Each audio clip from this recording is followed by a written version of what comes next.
Good morning, everybody. Another normal day going on. It's Saturday. It's really wet out because it's been raining all morning. Sleepy Saturday. It's day off for me as far as shooting goes, so it was nice to just relax around here for the morning. It's just afternoon right now. The mosquitoes are out. Usually we've got the county spraying, and I heard them come through the other night, but they've been creeping up the last couple of weeks pretty fierce. Normally they're not bad around here, but been biting me doing my cigar reviews at night every now and then. I've got the tiki torches going usually if it's not raining. That helps keep them away, but not all the time. Anyway, I'm going to go over to Home Depot and get another load of mulch while I've got a little reprieve of the rain here. I think it's supposed to last or at least be spotty the rest of the day, so I'm not sure if I'm going to be able to get in a ride, but I can at least get another 20 bags down and spread that and whatever, and that's, good bit of a workout anyway. I was seriously tired yesterday after doing that. That's between loading the car, unloading the car, hauling it to the backyard, dumping the bags, spreading it by hand. When I was a kid, my dad would get a big dump truck put on the driveway and then would use a wheelbarrow to spread it around the house, and they just don't have that service down here. You've got to have a pickup truck, and there's some places that will have like shredded trees and whatnot, and they'll have free mulch, but it's not good mulch. The stuff I'm spreading here, it's at least treated. It doesn't float. That's important when it rains because this yard does kind of flood. But it's also important for termites because termites are a huge problem around here, and I actually had them in this house. We moved in and then we had them, 6 months or so later. So I don't know if they were here before. I kind of think they were because we found signs in a couple of the rooms where there was old damage. And in the garage, right by my water heater, there was some old damage. Pretty much half of a 2x4 in a stud was disintegrated. It was just the shell of the 2x4. It's kind of like a veneer. The inside was gone. But anyway, I had them attacking my guest bathroom. They were behind the plumbing for the bathtub and the shower head. And that bathroom wall for the access is in the closet from my office, which is our other bedroom that I converted. So I'm sitting there working one night and these things are flying around. I'm like, what the hell? First I kind of thought they were flying ants because we do have those swarm every now and then. That's kind of common around here, but I caught one and I checked it out and it was a termite, so I had to figure out where they were coming from, and luckily I caught it early enough where they didn't really do any damage. I didn't have to have any structural stuff done. But it cost me like $1,500 to have Terminix come out. They had to go all around the house on the outside and drill these holes.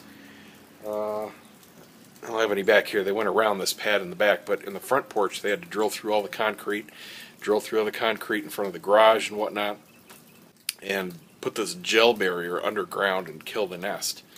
So termites are something you have to watch out for. There's a lot of idiot northerners that move down around here, and they put wood all down on the ground, like timbers, railroad ties and stuff like that as decoration.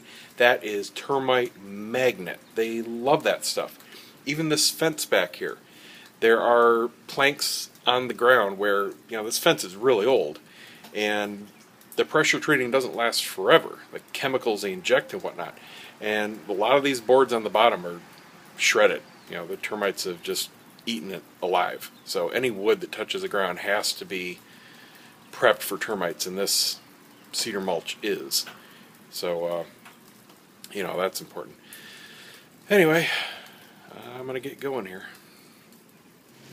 Well, got my second load of mulch here, and now it started raining right as we finished loading up. Got another 20 bags. Had a couple guys helping me because it started to really come down. So it's raining again. Looks like I just missed my window. I don't know if I'll be able to spread it today.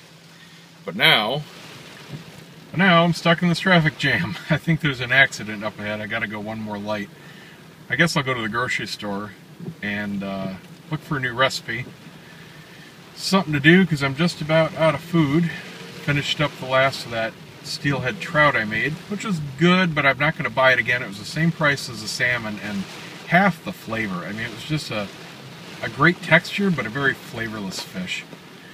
So, This is our afternoon thunderstorm of the day, and we'll see how the day ends out. You know, you be nice, you leave spots. There's always assholes that want to get one car ahead and not merge. All these people wait until the last second to come in. Never fails. See, look at this asshole. Could have got in way back there. I left the spot open for the last 10 minutes. But no, you just gotta get up here. Nice. Okay, well, this day is shot as far as outdoor activities, because it is pouring out and it's going to be like that the rest of the day. But I did get ingredients for a new recipe. I'm going to do a healthy smoked pulled chicken sandwich. I've done traditional pork pulled sandwiches in the past, and this is going to be obviously better because it's chicken, and I'm not going to use salt in the rub. We're just going to do a nice low and slow. I'm going to have it on there for probably 4 to 5 hours. We'll see what we do. I've done whole chickens in the past. This time I'm doing it with quarters. It's number one, half the cost, and number two, you don't pay for quite as much bone. So it allows me to spread it out a little bit more on the grill. I got 10 pounds of quarters, so I'm just going to do some easy prep, and I'll have that video up probably tomorrow, and we'll see how they come out. See you guys tomorrow. Well, I was just about to go start filming, and I went out here to grab my boom stand, and I find I've got another freaking roof leak. This time over on the other side of the roof. So this wall right here is the seam between the end of the original, well, the add-on roof and then the porch roof. So it means up there, one of those stupid tar seams is leaking again. So I get to go out and grab my bucket again and find out where the hole is and patch it. Fun, fun. See ya. You gotta be kidding me. I come out in the garage to get my tar. I got a roof leak in the garage. Son of a bitch. And of course, can't just buy one shingle. You gotta buy a whole $30 pack. Okay, well, it turns out it's a good thing I got this pack of shingles, because I'm gonna need most of it. This goes to show you what an absolute racket and scam the insurance industry can be. Just a few months ago, we got a notice from our homeowner's insurance said, "Oh, we're canceling your policy because you don't have an up-to-date roof inspection." No one ever told us we needed to get one. They just decided they wanted one, so they were sending us this cancellation notice. In the end, it's just a scam. We had to pay $85, and that was the cheapest we found, to have a guy come out. He supposedly inspected the roof and said, "Yep, oh, looks great. Thanks for the money." That's it. I get up there. There's over a dozen shingles either missing completely or mostly gone.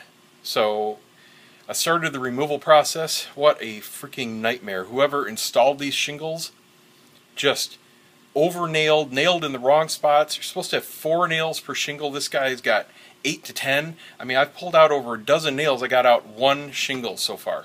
It's an absolute nightmare. My back is starting to kill me, and unlike my dad, who doesn't know when to stop, I know I'm protecting my back. I've had back surgery, so I know not to aggravate it. So I'm going to look for a roofer to come over real quick and just do the install. Should take, you know, a pro maybe 30, 45 minutes. It'll take me a good 2-3 hours. I tell you, if it's not one thing, it's another. On the plus side, I went over to the back to check out the original leak that I found, and I didn't really see anything. There's no seams or anything above the point where it's leaking. It's right on the edge of the wall there, and it's one solid roll shingle. It's almost a flat roof, and there's no break or anything. The only thing I saw weird around that point was there was a bunch of tree debris, pollen and pods and whatnot from the big stupid oak tree behind us built up, and it was kind of underneath the flashing right there where they met. So I scooped all that out. All I'm thinking is the water was kind of wicking and flowing through that debris to get over the flashing.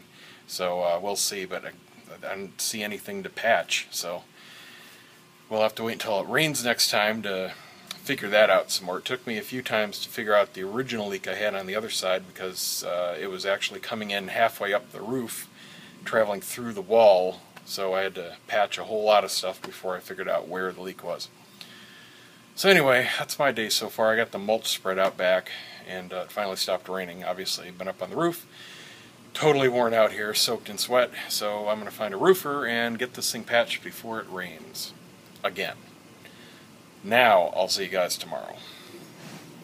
Yay, I found somebody.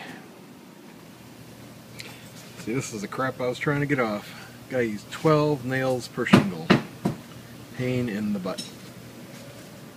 Okay, well, the roof is repaired. This is all bad stuff that had to come out. Got a little bit of the pack of the new stuff left, so good for the future at least, as far as small repairs go. Well, that was certainly worth it. In the end, it cost me $230 for materials and labor, so can't really complain about that. It took them about an hour, so it would have taken me at least 2 or 3, and a lot of pain. So now I just got to clean this up, bag it up, and I'll be done.